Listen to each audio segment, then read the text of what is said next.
Coffee Marketing Research Proposal, Coffee Producer Marketing Plan.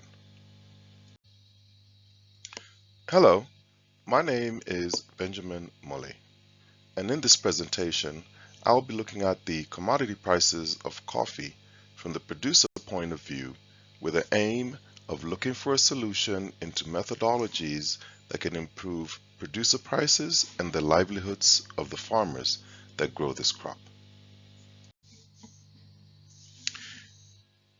A little bit about the background of coffee and its origins. There are two types of coffee that are grown globally. These are Arabica and Robusta. Scientific evidence indicates that Arabica is indigenous to Ethiopia, while Robusta is a crop indigenous to Uganda. More than 80% of coffee is traded internationally and consumed mainly by high-income countries. In some years, coffee is the second most traded commodity after crude oil, generating about $15 billion in export revenue. The United States accounts for about 18% of global consumption, followed by Brazil at 13%, Germany 9%, Japan 6%, France and Italy 5% each. Coffee is traded in green bean form. Coffee prices are generally highly volatile, mainly due to conditions in the larger grower areas. For instance, if there's a frost in Brazil, this means that there will be a shortfall in the global supply chain, and hence prices tend to nudge upwards on this news. As a result, the agricultural practices of Brazil are a closely watched indicator of the producer prices of coffee globally. While coffee is a $135 billion a year commodity, the problem that I will be looking into will be the low producer prices for coffee. Globally, coffee is produced by over 25 million small-scale farmers and supports around 120 million people who depend on the crop as their main source of income. I will be addressing marketing methodologies that can alleviate the poor pricing models and improve revenues for the producer. Coffee is traded on global commodities markets and essentially divided into two types.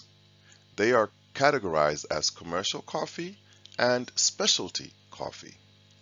Specialty coffee has seen tremendous growth, particularly since the COVID-19 pandemic, as more and more consumers resorted to grinding and brewing their own coffee, and in the process increasing demand for better quality beans.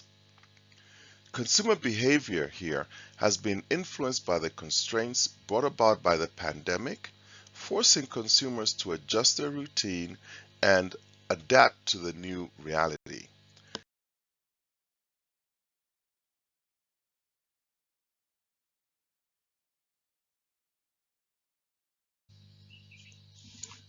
There are numerous sources for research. The first being the International Coffee Organization that was founded in 1963 by the United Nations as an intergovernmental organization that works to provide information on global coffee production and other resources to coffee growing and marketing areas globally.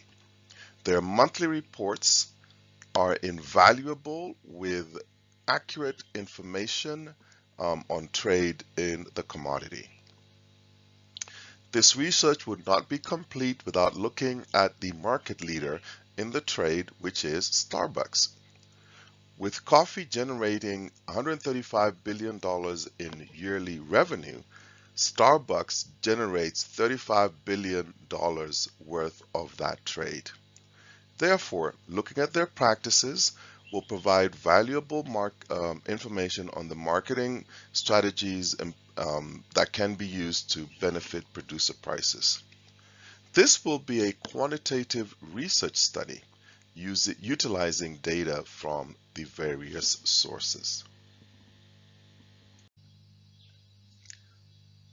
Looking at a current market analysis, the global hot drinks market, which includes all kinds of hot drinks, tea, coffee, etc., had total revenues of $180.8 billion in 2020 and represents a compound annual growth rate of 7.6% between 2016 and 2020.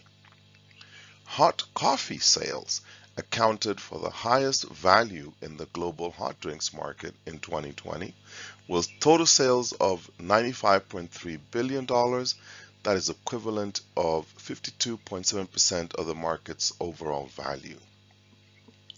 Hot coffee is the largest segment of the global hot drinks market and again accounts for 52.7% of the market's total value.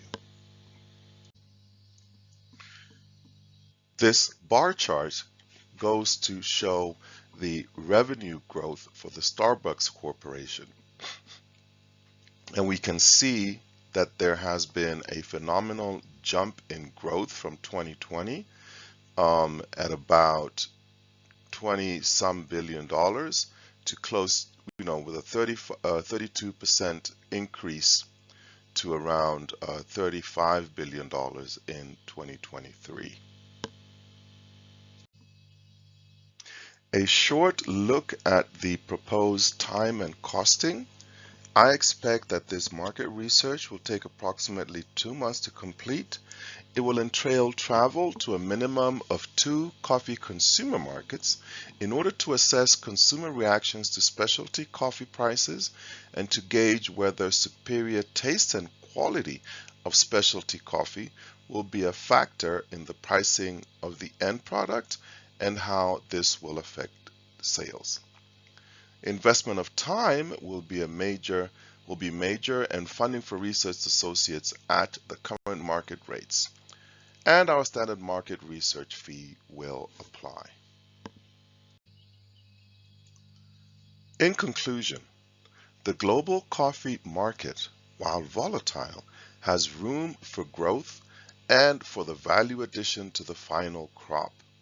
Following the outcome of this research process, I would expect recommendations to improve marketing and, in turn, the producer prices of coffee. Thank you for your time. Have a wonderful day.